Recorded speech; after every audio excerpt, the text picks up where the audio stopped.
Aim right, achieve big at KR Mangalam University.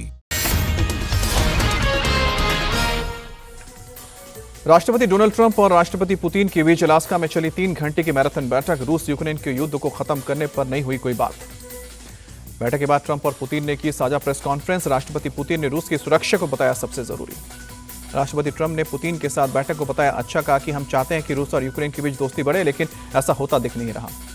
राष्ट्रपति Putin ने आने वाले समय में वैश्विक शांति की उम्मीद जताई। राष्ट्रपति ट्रंप ने अलास्का के एंकोराज में मिलिट्री एयरपोर्ट पर किया राष्ट्रपति पुतिन का स्वागत। राष्ट्रपति पुतिन के स्वागत के लिए अलास्का एयरपोर्ट पर अमेरिका के B-2 बॉम्बर्स ने भरी उड़ान। एयरपोर्ट पर भी मौजूद थे B-2 बॉम्बर्स और F-22 फाइटर जेट। पुतिन के साथ बैठक से पहले ट्रंप के विमान में पत्रकार से बातचीत में अपना रुख साफ किया, कहा कि अगर बातचीत अच्छी नहीं रही तो मैं बाहर निकल आऊंगा। एंकोराज में ट्रंप और पुतिन की वार्ता के दौरान यूक्रेन समर्थकों ने प्रदर्शन किया। ट्रंप और पुतिन को बताया वॉर क्रिमिनल। मुंबई में बीती रात जोरदार बारिश, कुर्ला और चेंबूर इलाके में पानी भरा। मुंबई में बारिश के बाद मिलन सबवे में पानी भरा, गाड़ियों की आवाजाही पर ब्रेक लगा। मुंबई के गांधी मार्केट इलाके में भी बीती रात हुई जोरदार बारिश, सड़कें पानी में डूबी। मुंबई में भारी बारिश के चलते कई इलाकों में जलभराव, कई जगहों पर घुटनों तक पानी भरा। जम्मू कश्मीर में किश्तवाड़ के चौशौटी गांव में बादल फटने के बाद आए सैलाब में अब तक मरने वालों की तादाद 65 तक पहुंची। 300 से ज्यादा घायलों को अस्पताल पहुंचाया गया। सेना, एनडीआरएफ और एसडीआरएफ की टीम अब तक 6000 से ज्यादा लोगों को बचा चुकी है। जम्मू कश्मीर के सीएम उमर अब्दुल्ला आज चौशौटी गांव का दौरा करेंगे, हालात का लेंगे जायजा। खराब मौसम की वजह से शुक्रवार को किश्तवाड़ में रुके थे।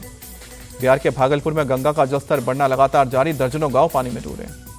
लाल किले से पीएम मोदी के जीएसटी रिफॉर्म के ऐलान के बाद एक्शन में वित्त मंत्रालय। जीएसटी काउंसिल को भेजा प्रस्ताव। सूत्रों के मुताबिक जीएसटी में 4 की जगह 2 स्लैब रहेंगे। जीएसटी में अब 5 और 18% का ही स्लैब रहेगा। हेल्थ इंश्योरेंस पर टैक्स 18% से घटाकर 5% करने का प्रस्ताव। राष्ट्रपति भवन में एट होम रिसेप्शन का आयोजन। प्रधानमंत्री मोदी समेत कई केंद्रीय मंत्री शामिल हुए।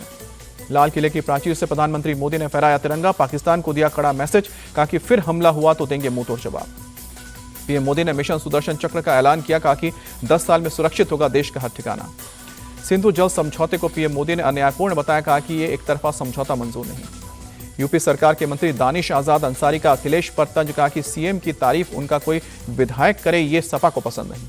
स्थानीय निकाय चुनाव में उद्धव और राज ठाकरे की पार्टी मिलकर लड़ेगी चुनाव। संजय राउत बोले, फिलहाल बातचीत चल रही है।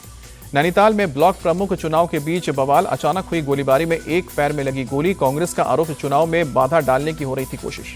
एमपी के किसानों को बड़ी सौगात, 14 लाख से ज्यादा किसानों के खाते में 1383 करोड़ की बीमा किश्त जारी। दिल्ली के वेलकम में पतंग पकड़ने की कोशिश में एक 7 साल का बच्चा नाले में गिरा। फायर ब्रिगेड और एनडीआरएफ की टीम ने बच्चे को तलाश करी है। दिल्ली के हुमायूं के मकबरे के कैंपस में दीवार गिरने से हादसे में अब तक 6 लोगों की जान गई। मरने वालों में 3 पुरुष और 3 महिला। हुगली में नर्स की संदिग्ध मौत का मामला, पुलिस ने नर्सिंग होम के मालिक और नर्स के बॉयफ्रेंड को गिरफ्तार किया। परिवार ने नर्स बेटी की हत्या का जताया आशंक, आरोपियों के खिलाफ सख्त कार्रवाई की मांग। बेंगलुरु में विल्सन गार्डन में एक घर के अंदर सिलेंडर ब्लास्ट, 1 की मौत, 9 लोग घायल। सिलेंडर ब्लास्ट के बाद घटनास्थल पर पहुंचे कर्नाटक के सीएम सिद्धरमैया, 5 लाख के मुआवजे का ऐलान। यूपी के बागपत में पहलवान की गुंडागर्दी, उधार नहीं देने के चलते दुकानदार को उठाकर पटका। यूपी के अलीगढ़ में 2 गुटों में हिंसक झड़प, पत्थरबाजी में 9 लोग घायल। पुलिस ने कुछ लोगों को हिरासत में लिया। ललितपुर में सड़क निर्माण की जांच के दौरान विवाद, जांच अधिकारियों के सामने प्रधान और पूर्व प्रधान आपस में भिड़े। यूपी के देवरिया में दलित युवक को पीटने का मामला, 3 आरोपियों पर मारपीट, धमकी और SC/ST एक्ट लगा। कन्नौज में कॉन्ट्रैक्ट कर्मचारी की करंट से मौत पर बवाल, बेकाबू भीड़ पर पुलिस ने लाठीचार्ज किया, गाड़ियों में तोड़फोड़ हुई। स्वतंत्रता दिवस की शाम से अहमदाबाद में शुरू हुई ऑपरेशन सिंदूर स्वाभिमान यात्रा। 1000 से ज्यादा कार का काफिला यात्रा में शामिल। अहमदाबाद के सिंधु भवन रोड से हुई यात्रा की शुरुआत। राज्यसभा सांसद नरहरि अमीन और विधायक अल्पेश ठाकुर सहित बीजेपी के कई नेता मौजूद रहे। स्वतंत्रता दिवस के मौके पर मुंबई के वर्सोवा बीच पर ऑपरेशन सिंदूर थीम पर नाटक का मंचन हुआ। अभिनेता ब्रिजेंद्र काला समेत बॉलीवुड के कई कलाकारों ने हिस्सा लिया। गाजियाबाद में कृष्ण जन्माष्टमी के मौके पर बड़ी रौनक, मंदिरों को सजाया गया, शानदार लाइटिंग की गई। मुंबई के इस्कॉन मंदिर में कृष्ण जन्माष्टमी की धूम, पूरे मंदिर की शानदार सजावट हुई। जन्माष्टमी की पूर्व संध्या पर भुवनेश्वर के इस्कॉन मंदिर में भक्तों की उमड़ी भीड़। मुंबई में कृष्ण जन्माष्टमी के मौके पर दही हांडी उत्सव की धूम, लोगों ने बढ़ चढ़कर हिस्सा लिया। एशिया कप T20 के लिए भारतीय टीम की घोषणा 19 अगस्त को होगी। अजित आगरकर की अगुवाई वाली चयन समिति कुछ कड़े फैसले ले सकती है। एशिया कप के लिए भारतीय टीम में रिंकू सिंह को मौका मिलना मुश्किल, शुभमन और श्रेयस पर चर्चा। अर्जेंटीना के फुटबॉलर लियोनेल मेसी के भारत दौरे को अंतिम मंजूरी मिली। 3 दिवसीय दौरे का आगाज 12 दिसंबर को कोलकाता से होगा।